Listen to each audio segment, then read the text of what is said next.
Today we are making something so simple, yet so beautiful.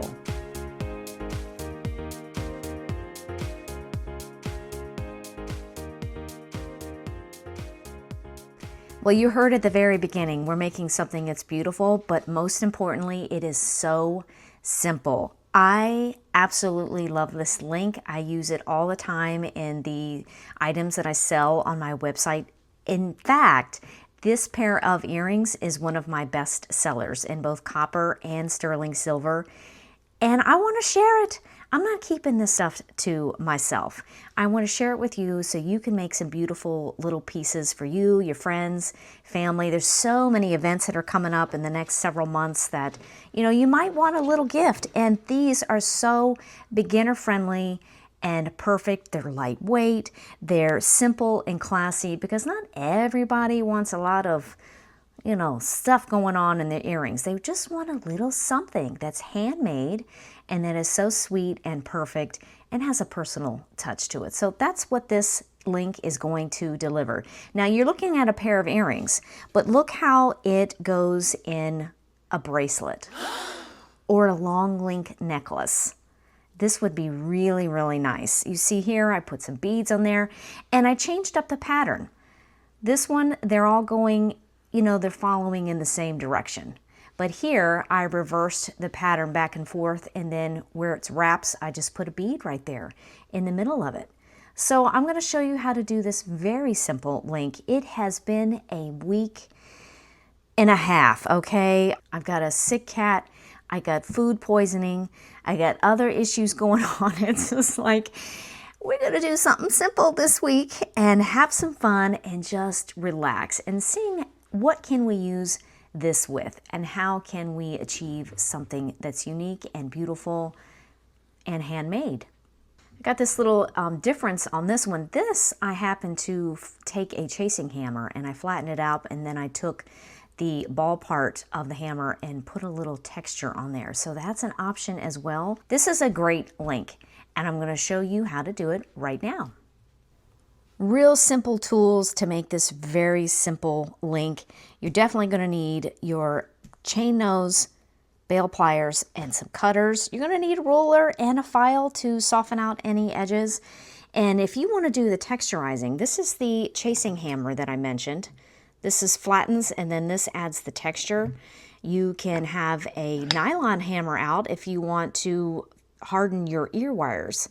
I'm not going to make an ear wire today. I will show you how to make a clasp. That's the one thing I haven't done with these bracelets, is made the little clasp. Keep your bench block handy. And as for the wires, for this link, I used my 16 gauge. And I'll be using that for the clasp as well. If you want to add beads, I used 18 gauge to make that little connector bead. And then of 20 gauge is going to make your ear wires if you choose to make a little cute pair of earrings. So that's basic, so simple. So just with these few basic tools, you're going to make something that is not basic. It's going to be so beautiful, yet simple. And I know you can do this today. I'm going to pick up my 16 gauge wire. This is dead soft. And I'm going to pull out a length and go over the measurements that you're going to need to make one of these links. Giving a quick wipe down with a polishing cloth. This is just going to shine it up, remove tarnish so we don't end our day, we don't end our project with a bunch of black tarnish on our hands. And for each length, we will need 9 centimeters using this 16 gauge wire. Now, I have not done this in lighter gauges. When I'm doing bracelets and things like that, I just love to do 16 gauge. But I think 18 gauge would work as well. So if you want something just a little bit lighter, you can try that. Now that we've got our 9 centimeter piece of wire, take your ruler or whatever you like to use to measure. I have a bead mat where I work, and I don't even use a ruler. I just set it right on the bead mat that's got the built-in ruler. But you still need a ruler as well. I just go to any old centimeter and measuring in 2 centimeters from the end. And we're going to be using, what makes this nice little bend right here is the 2 millimeter bail. So I'll come right in, I find that 2 centimeters in from the end, and grab it there in between my pliers. Now I'm going to press on both sides of this wire to get a nice even bend and usage of the wire on both sides. And I want to show you what I mean, because back when I first started doing just jewelry in general, sometimes I would find, why is one end now shorter than the other? And I think what I was doing was this. Let me cut a little piece.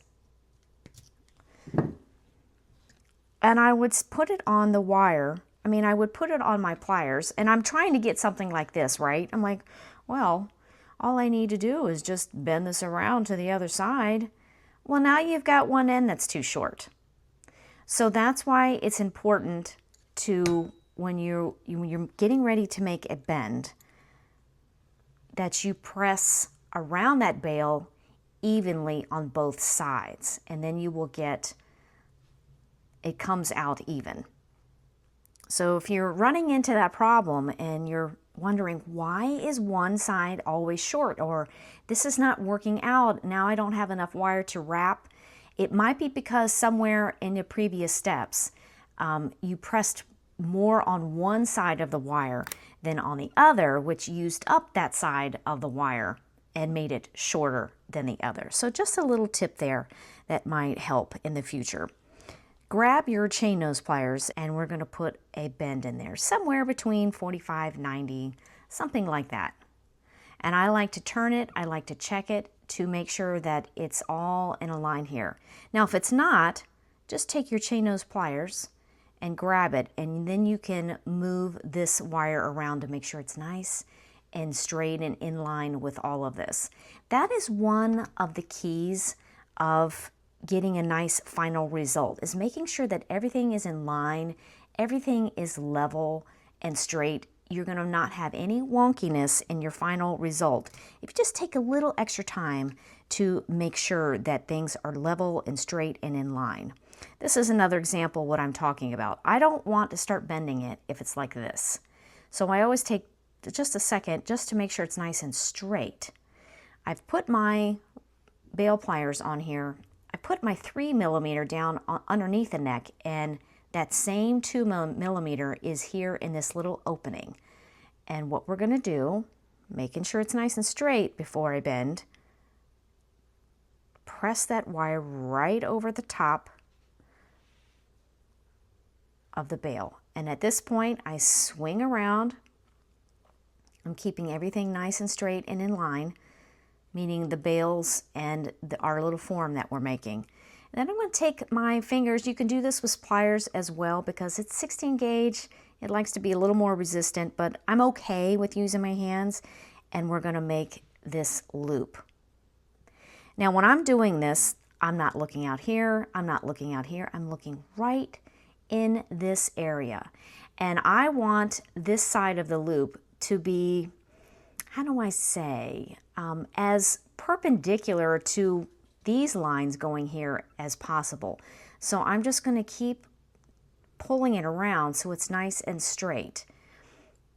Now if you look at it closely, this loop that we've made is kind of sitting over here to this side of the whole form.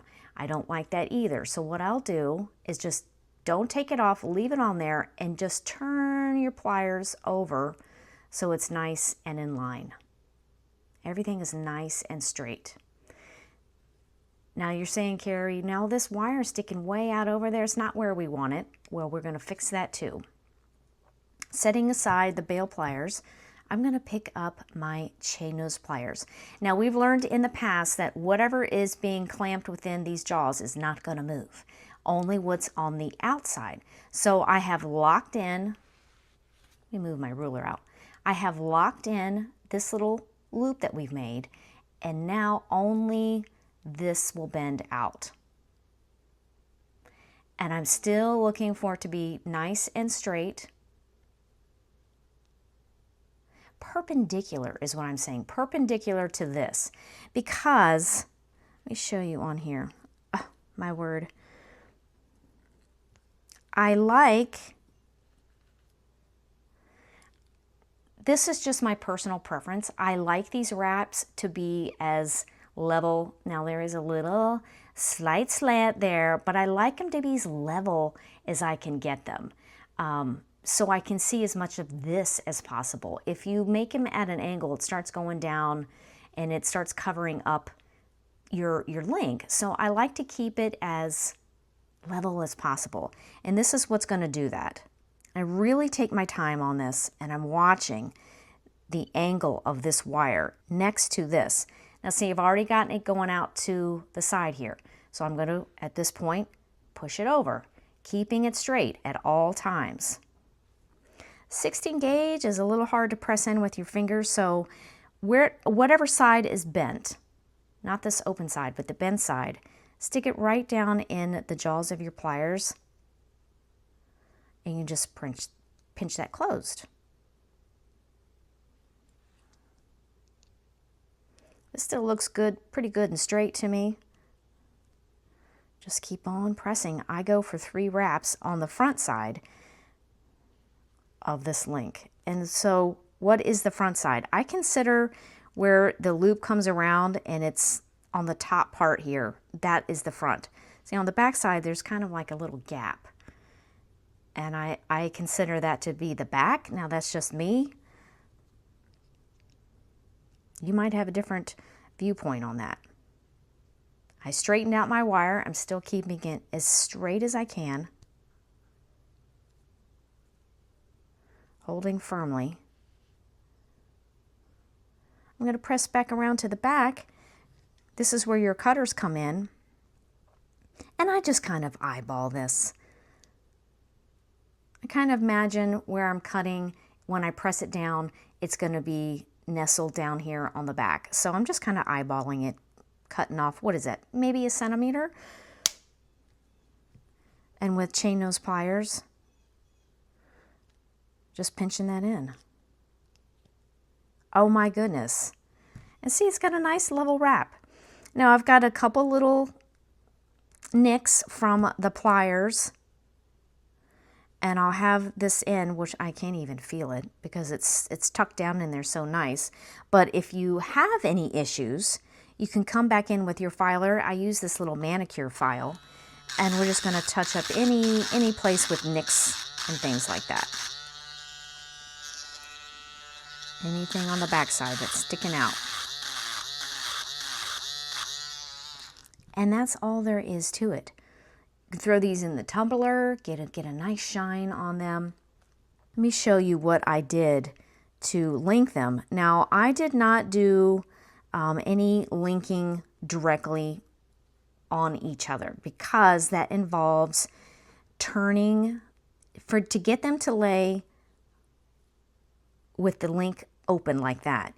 Each one of these loops has, one's going this way and then the next one is like this. They have to alternate to get the loop, this link to lay open like that, and I didn't want to do that. I like the way this looks as it is. So I connected in the bracelet or whatever, I connected with some little jump rings. And then you can get everything laying open.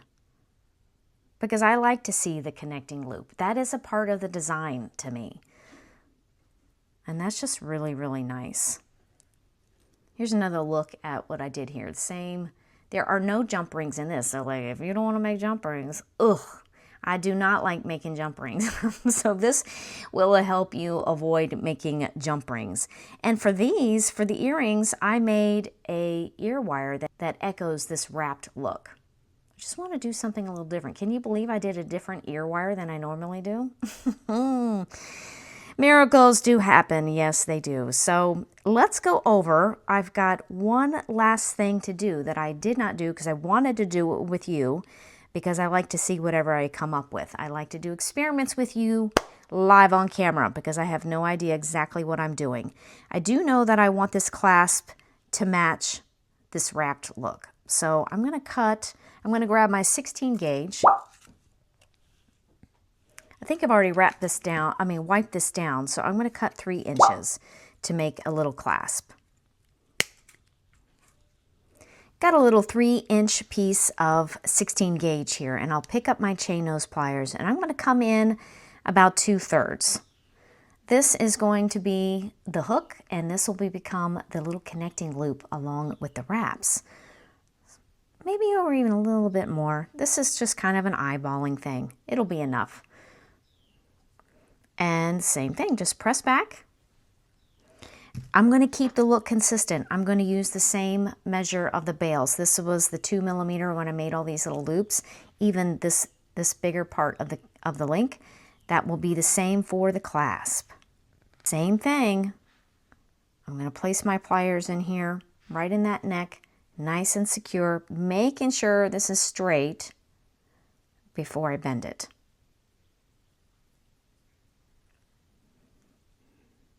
I even look through to make sure that wires on either end are nice and straight.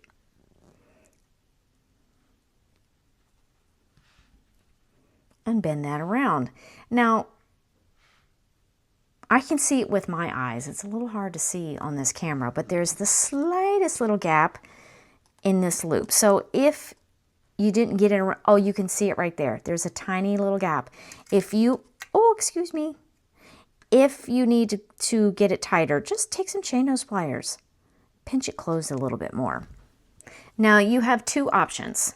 At this point, you can go ahead and lift up this loop and stick it on there, right on one of these ends. Or you can go ahead and make your clasp and then connect it with a jump ring. What am I going to do? I think I'll connect with the jump ring, because I do have a couple that I made yesterday that I hadn't used yet. It's kind of beat up. What in the world have I done with that? Let's get a different one. Okay, that's kind of better. Okay, so I think I'll connect with the jump ring. It will also be easier for you to make this clasp if you can just make it like we made a link and then connect with the jump ring. Because if you do the lift up and you have to get it on here, you're going to have to do all your wrapping and forming with your bracelet hanging on there. But that's an option. It all depends on what you want to do. Again, I'm making sure that this is straight, perpendicular to this coming out. It's making a 90-degree angle there. That's what I'm looking for. Because so many times I've done this and the wraps were going all angled down. And it was fine. I just didn't care for it, that's all. I'm not getting this one quite as well as I would like to, but it's handmade. We're not making machine-made stuff.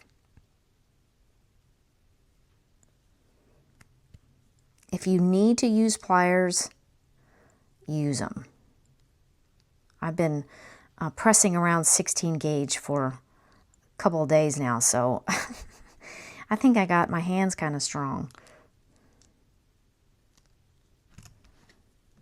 I'm going to line this up just a little bit more because it's hanging over on this side a little bit. That's just me being particular again.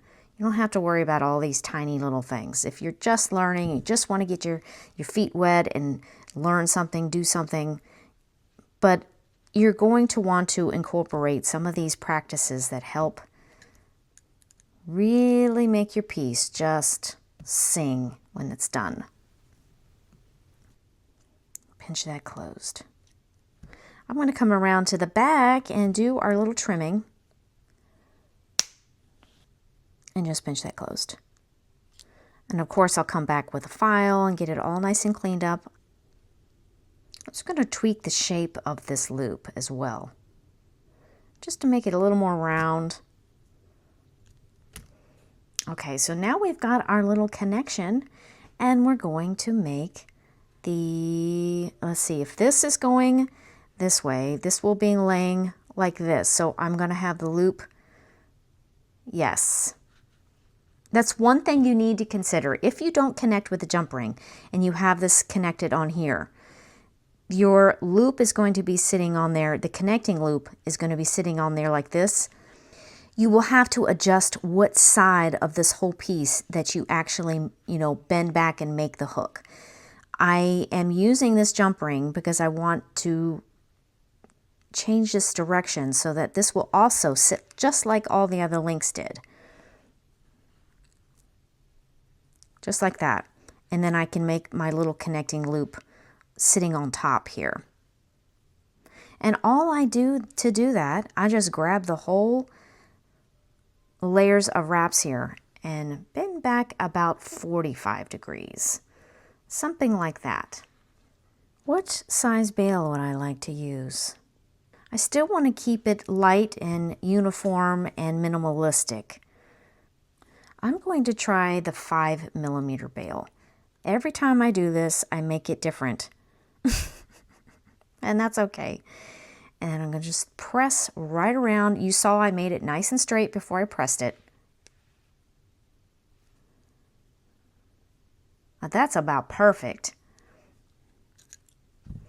And then I will just flip up the end. Just, you see that little, come on. Is that cute? Sweetest little thing. And then really soften these edges. All right, now that we've got the cutest little hook in the world, we're going to connect. And then you know what? I think I'm going to show you just a really brief tutorial on how I did this hammering. If you're doing jump rings, you're going to need 2 chain nose pliers to do this, especially working with this thicker gauge. I do not have the best flush cut on that. That is horrible. I want to make sure that's nice and flush. Much better. I am going to, oh no, I need to open that more. You will find that with 16 gauge. The gap never seems to be big enough. I'm going to thread on the one side. I'm going to make sure I've got it all going the same direction. Whatever direction it is. Oi!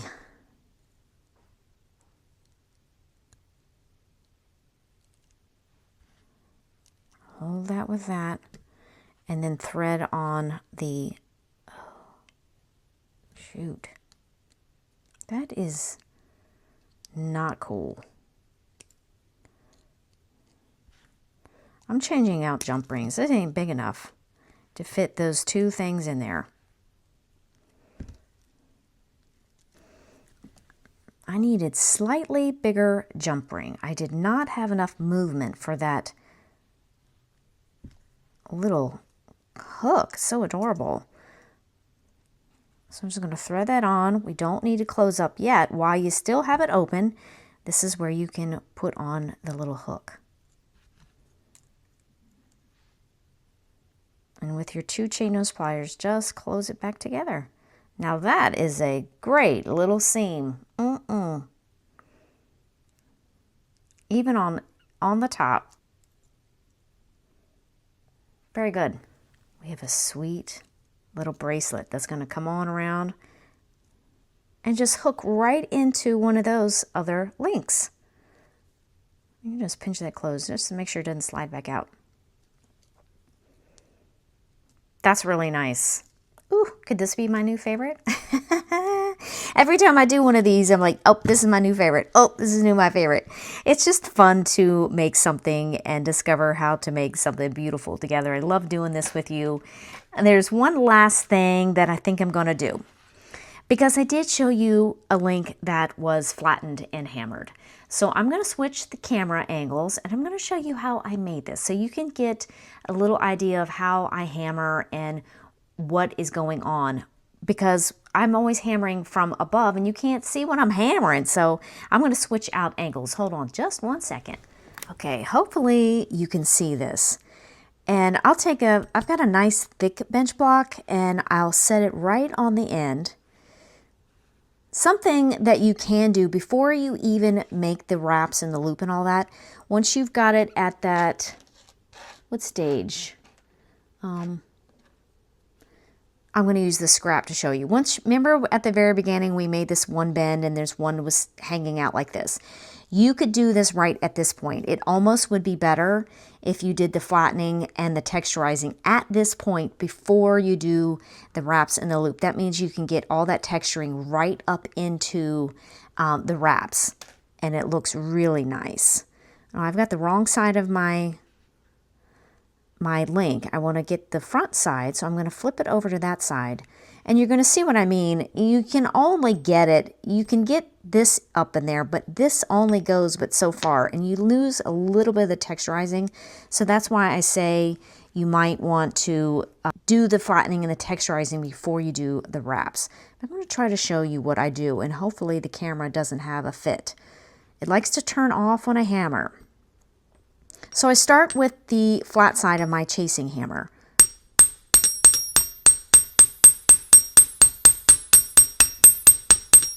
And I'm kind of doing a strike and pull out, strike and pull out.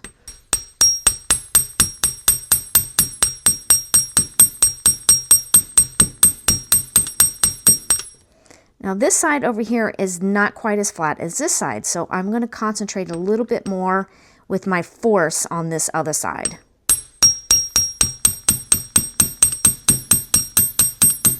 And now it's much more equal.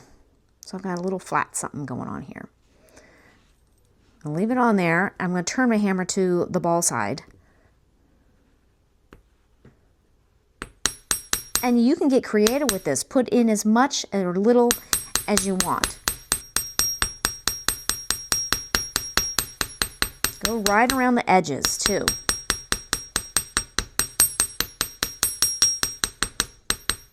That makes your edges sparkle. If you kind of hit the edges. Hit down the center.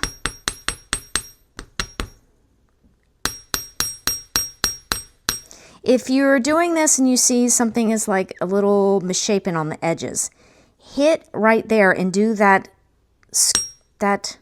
scooping action. It's a little flat on the bottom, so I'm going to hit there and pull out.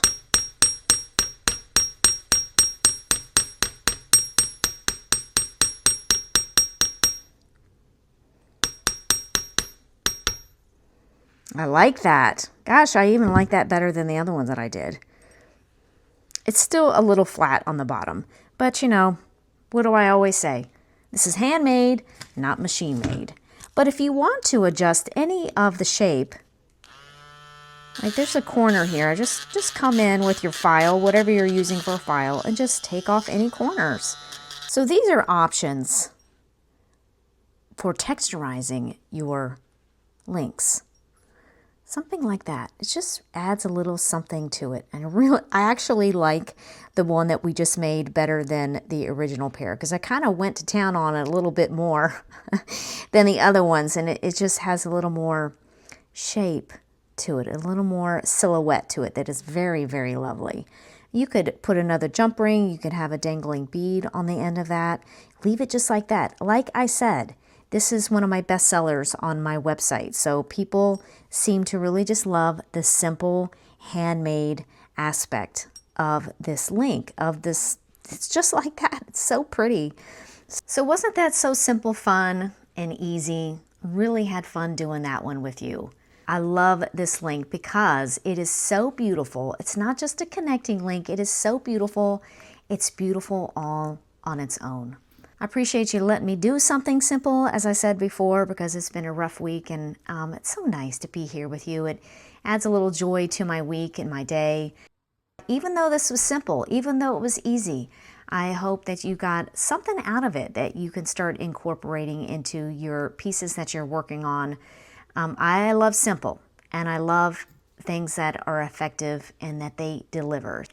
Well, as always, it has been another great Tutorial Tuesday, and we made something beautiful. Thank you for all your wonderful comments and your encouragement. Oh my goodness, did you all watch the Wonky Donkey video? So fun, and it was great to share that with you and have a laugh. And it's great to have Tutorial Tuesday with you as always. And I'm already thinking, what are we going to make beautiful again next week?